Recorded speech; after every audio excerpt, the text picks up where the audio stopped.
나의 영혼이 잠잠히 하나님만 바라며 나의 구원이 그에게서 나오는도다. 오직 그만이 나의 반석이시요 나의 구원이시오 나의 요새이시니 내가 크게 흔들리지 아니하리로다. 넘어지는 담과 흔들리는 울타리같이 사람을 죽이려고 너희가 일제히 공격하기를 언제까지 하렸느냐. 그들이 그를 그의 높은 자리에서 떨어뜨리기만 꾀하고 거짓을 즐겨하니 입으로는 축복이요 속으로는 저주로다. 나의 영혼아, 잠잠히 하나님만 바라라. 물은 나의 소망이 그로부터 나오는도다. 오직 그만이 나의 반석이시요 나의 구원이시요 나의 요새이시니 내가 흔들리지 아니하리로다. 나의 구원과 영광이 하나님께 있으며 내 힘의 반석과 피난처도 하나님께 있도다. 백성들아, 시시로 그를 의지하고 그의 앞에 마음을 토하라. 하나님은 우리의 피난처시로다. 아, 슬프도다. 사람은 입김이며 인생도 속임수이니 저울에 달면 그들은 입김보다 가벼우리로다. 포악을 의지하지 말며 탈취한 것으로 허망하여지지 말며 재물이 늘어도 거기에 마음을 두지 말지어다. 하나님이 한두 번 하신 말씀을 내가 들었나니 권능은 하나님께 속하였다 하셨도다. 주여, 인자함은 주께 속하오니 주께서 각 사람이 행한 대로 갚으심이니이다. 오늘 이 시편 62편의 말씀, 참 유명한 말씀입니다. 기도인데요. 이 기도, 이 다윗이 인생에 큰 흔들림이 많이 있었는데 많이 이제 마음과 또 생각과 이 중심이 흔들렸을 때 하나님께 나아가 기도했던 이 믿음의 고백을 담고 있습니다. 여러분, 사실 우리가 흔들리면 내가 흔들리는 것이 너무 힘들죠. 그래서 흔들리기 때문에 흔들리지 않을 것 같은 사람을 의지할 때가 많습니다. 그래서 내가 의지했던 사람, 또 내가 또 믿고 있는 사람, 신뢰하는 사람한테 전화를 걸기도 하고 만나서 이야기도 하고 또 요즘 같으면 또 네이버에게 물어보기도 하고 어떻게 하는 게 좋을지 이게 많이. 근데 사실 그런 것들을 알아보면 알아볼수록 이제 확실한 답이 없죠. 그러니까 계속 마음이 불안하고 끊임없이 흔들리게 됩니다. 다윗도 일평생 많은 대적들에게 쫓기며 도망가며 누가 좀 도와줘야 되는데 도와줄 수 있는 사람이 별로 없습니다. 한 번은 잘못해서 이 노베에 있는 이 제사장한테 갔더니 이 도액이 와가지고 고자질나는 바람에 다 죽게 됐죠. 그러니까 사람을 의지하는 것도 조심스럽고 다른 이들에게 피해를 준다라고 생각하기가 쉽다는 것입니다. 이럴 때 어떻게 할 것이냐. 오늘 1절에 보면 놀라운 고백이 있습니다. 나의 영혼이 잠잠히 하나님만 바라며. 그러죠. 여러분, 영혼이 잠잠히 하나님만 바란다. 그러니까 내 영혼이 잠잠하다라는 건 다른 것들에 이렇게 붕 뜨면서 일어나지 않는다는 겁니다. 내 주변에 사방에서 요동케 하고 힘들게 하고 막 어지럽게 하는 것들이 막 있는데 이거를 이제 시선을 돌려서 눈을 들어서 자꾸 보다 보면 나도 모르게 막 이게 이러면 안 될 것 같고 불안해지고 이게 막 흥분되고 이렇게 된다는 거죠. 이렇게 모든 게 막 불안해서 내가 흔들리고 일어날 때 내 영혼이 주변에 이렇게 시선을 돌리지 않고 잠잠하게 누구에게? 하나님에게만 시선을 고정한다는 것입니다. 하나님만 바라보며. 여러분, 우리가 많이 힘들고 흔들림일 때 하나님을 바라보면 이제 두 가지가 같이 역사합니다. 하나는 내가 주를 바라보는 게 있고 다른 하나는 그 하나님이 나를 바라보시는 게 있고. 그러니까 내가 주를 잠잠히 집중해서 바라보면 하나님께서 우리를 잠잠케 하시는 역사가 일어납니다. 그래서 우리 스바냐서에도 보면 하나님의 사랑이 우리를 잠잠케 하며 너를 기뻐하시리로다. 그러죠. 그가 너를 잠잠히 사랑하시며, 그런 말이 있습니다. 너의 하나님 여호와가 너의 가운데 계신다. 그러면서 그가 너로 인하여 기뻐하며 나를 잠잠케 하시며, 잠잠케 한다라는 말이 His love quiets you, 이렇게 돼 있죠. 그분의 사랑이 너를 덮어서 조용하게. 그러니까 여러분, 아기가 불안하면 막 울죠. 근데 엄마 품에 딱 안기면 어떻게 됩니까? 조용해집니다. 아기가 안심해서 조용해지는 것도 있지만 엄마의 따뜻한 체온과 사랑, 엄마의 은혜와 자비가 이 아기를 잠잠하게 하는 것이죠.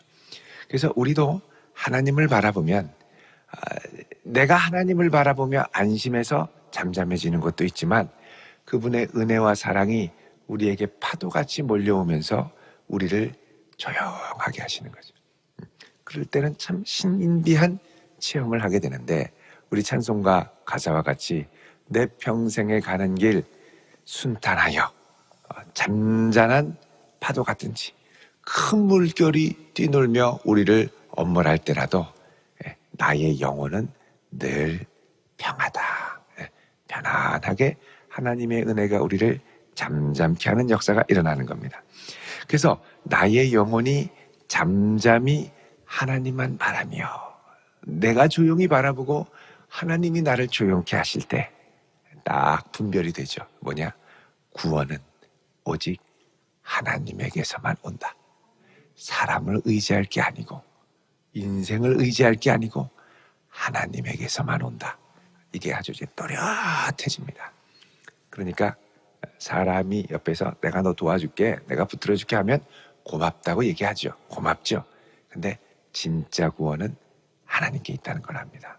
그래서 사람들이 돕고 해서 고마운 일들도 있지만 결국은 내가 하나님께만 나아가게 되는 것이죠. 그래서 2절에 오직, 이게 참 중요한 표현입니다. 오직 그만이 나의 반석. 반석은 견고한 바위죠. 반석 위에 인생의 집을 지어야 됩니다.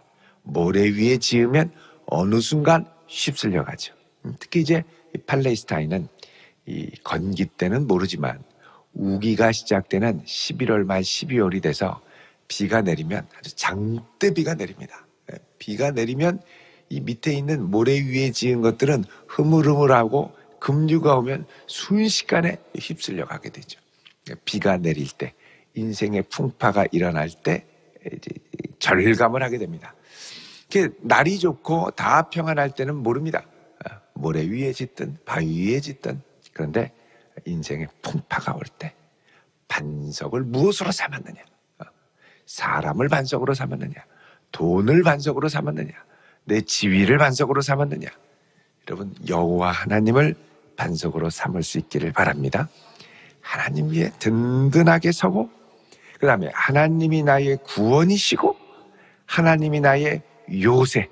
요새는 뭡니까? 딱 들어가면 아무리 공격을 하고 화살이 빗발치듯 와도 끄떡하지 않죠. 이 하나님을 요새로 삼고 구원으로 삼고 반석을 삼은 사람들은 내가 크게 흔들리지 아니하리로다. 그렇죠.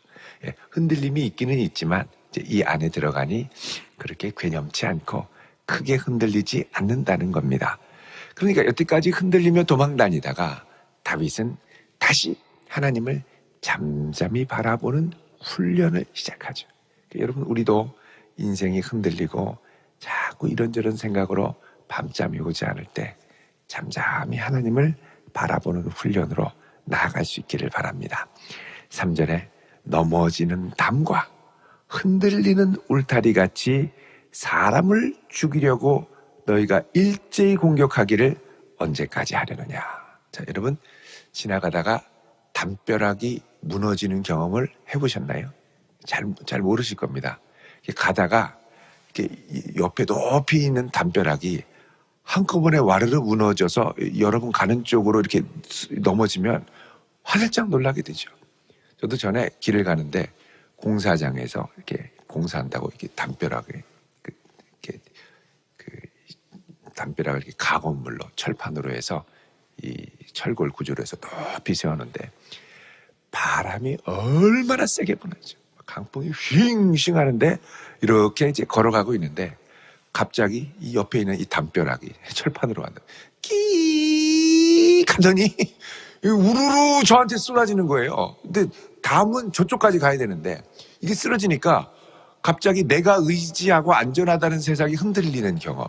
쓰러지니까 헉 하더니 가슴이 철렁하는 거예요. 정신없이 앞을 향해서 뛰어갔습니다. 그러더니 뒤에서 끼익 하더니 꽝 하는 거예요. 깜짝 놀랐습니다. 여러분이 이게 담벼락이 무너진다는 경험은 내가 믿었던 세상이 흔들리는 겁니다. 이게 지진하고도 비슷하죠. 지진을 심하게 경험한 분은 이 땅을 디디고 사는 게 불안한 거예요. 그전에는 뭐 아무렇지도 않게 두 발을 디디고 갔는데 이게 흔들리니까 불안한 거예요. 그게 상당히 이 충격이 오래 간다 그러죠. 당연하게 생각한 것들이 흔들릴 때. 근데 이 원수들이 공격을 하는데 여기서부터 무너지면 탁탁탁 피하면 되는데 여기서부터 저기까지가 한꺼번에 담벼락이 무너지잖아요. 그러면 아찔합니다. 도망갈 데도 없고 그냥 담벼락에 같이 깔려 죽는 거죠.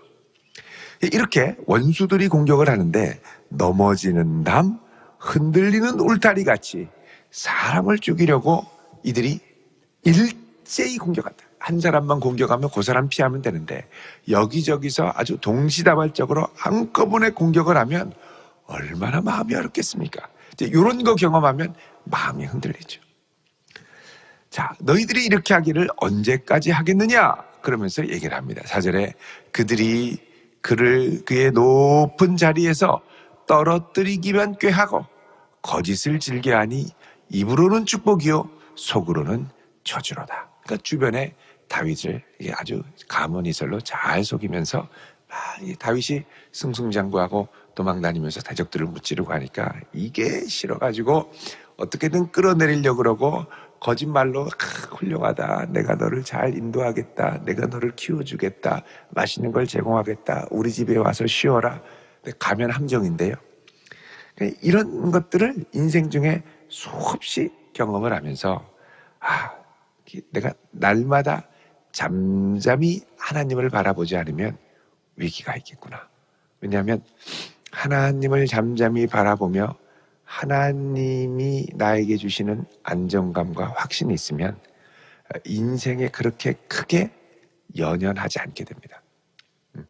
도와주면 물론 호의고 감사하지만 그렇게 오라고 한다고 내가 굳이 갈 필요가 없는 거죠. 그러면 그들이 파놓은 함정에 걸려들지 않게 되고 그럼 오히려 그들이 조급해지게 되는 겁니다. 근데 이것을 다윗이 수없는 환난과 고난 가운데 하나씩 배워가게 됩니다. 5절에 다시 기도하죠. 나의 영혼아 잠잠히 하나님만 바라라. 자, 앞에서는 나의 영혼이 잠잠히 하나님만 바라며 그랬는데 이제는 나의 영혼아 잠잠히 하나님만 바라라. 다른 말로 하면 앞에서는 그렇게 바라봅니다 하다가 이제 시간이 갈수록 이거밖에 없구나. 스스로에게 하나님만 바라봐라 라고 권면을 합니다. 무릇 나의 소망이 그로부터 나오는도다. 여러분 참 소망은 절대 사람으로부터 주변 환경으로부터 나오는 게 아니라 하나님이 주시는 소망을 품어야 할 줄로 믿습니다. 하나님이 우리에게 사모하는 심령에게 마음의 소원을 주셔서 그 소원의 항구로 우리를 인도하시는 것이죠. 오직 그만이 나의 반석, 나의 구원, 나의 요새시니 내가 흔들리지 아니하리로다. 예, 앞에 있던 고백, 우리 2절의 고백을 똑같이 합니다. 7절에 나의 구원과 영광이 하나님께 있으며 내 힘의 반석과 피난처도 하나님께 있도다. 자, 나의 구원, 나의 영광 하나님께 있다. 그러니까 나는 영광 받을 존재가 아니라 이 모든 것 가운데 구원하시는 하나님께만 영광을 돌린다는 겁니다. 내 힘의 반석, 내 인생의 피난처 다 하나님께 있도다. 자, 이렇게 피했던 다윗이 이제는 하나님의 백성들, 그를 따르며 함께했던 백성들에게 이 하나님께 피할 것을 초대합니다. 8절에 백성들아 시시로 그를 의지하고 시시때때로 틈만 나면 그를 의지하고 그리고 그 앞에 마음을 토하라. 자, 하나님을 바라보는 과정 가운데 마음을 토하는 과정이 꼭 필요합니다. 나의 연약하고 부족한 마음을 토할 때 하나님이 우리를 잠잠케 하시는 그런 은혜가 있다는 것이죠. 그래서 하나님께 마음을 토하고 마음을 쏟아놓고 하나님을 바라보는 겁니다. 자, 이렇게 자기와 함께하는 모든 이들에게 하나님을 바라보게 하면서 9절에 새로운 깨달음 가운데 고백을 합니다. 아, 슬프도다. 이 슬프도다라는 말은 이제 히브리어로 헤벨 이렇게 해서 수증기와 같구나. 다른 말로 하면 헛되도다. 우리 전도서에 헛되고 헛되며 헛되고 헛되니 모든 것이 헛되도다 그렇게 나오죠. 아, 헛되도다 이런 뜻입니다. 헛되다는 것, 그렇게 대단한 것처럼 보이는 인생들이, 사람들이 의지하는 것들이 어느 순간 수증기와 같이 사라지는 겁니다. 이게 슬프다는 거죠, 인생에. 사람은 입김이요. 자, 여기 입김도 헤벨입니다. 사람은 수증기와 같구나. 그렇게 대단하게 막 떵떵거리면서 뭐 이러던 사람이 하루아침에 꼬꾸라질 수 있다는 거예요. 사람은 입김이며 인생도 속임수이니, 인생도 속임수고, 그래서 우리가 인생들을 많이 만날 때 중심을 하나님께 두지 않으면 많이 속게 돼 있습니다. 정보화 사회인데 왜 이렇게 보이스피싱은 기승을 부립니까?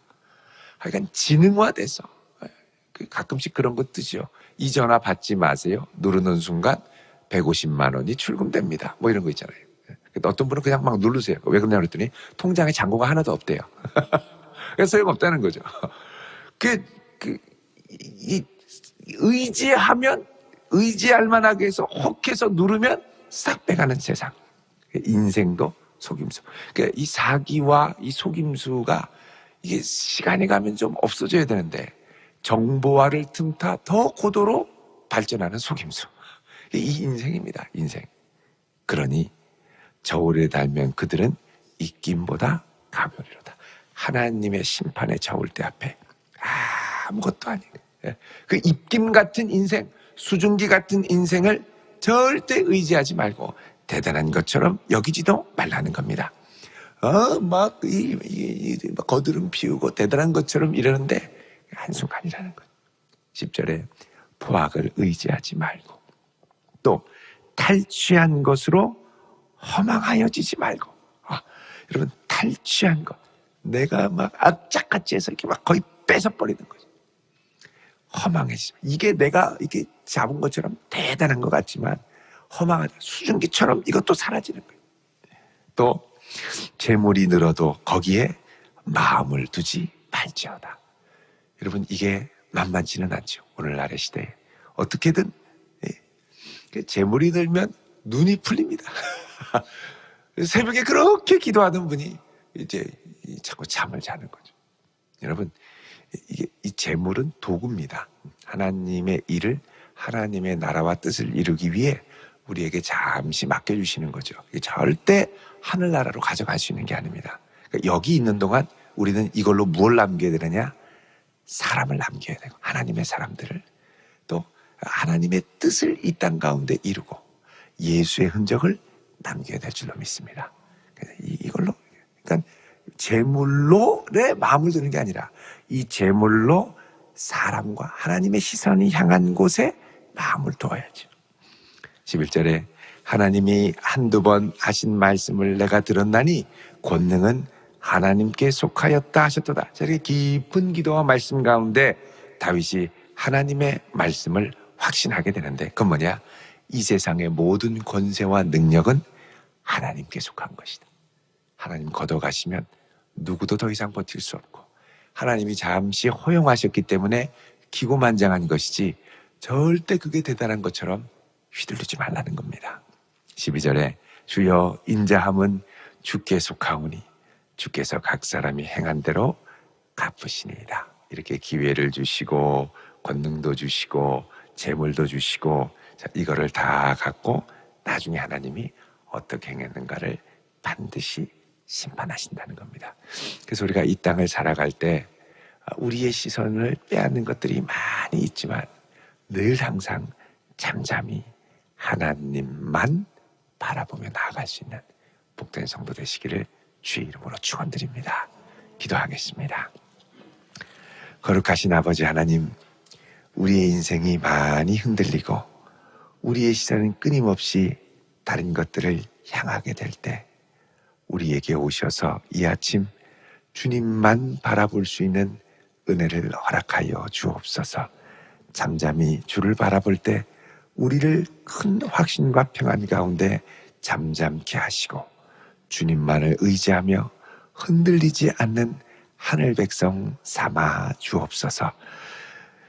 수증기와 같은 인생을 의지하지 않게 하시고 허망해지는 인생을 의지하지 않게 하시며 오직 우리를 인도하시는 주님을 바라보는 천국 백성 되게 하옵소서.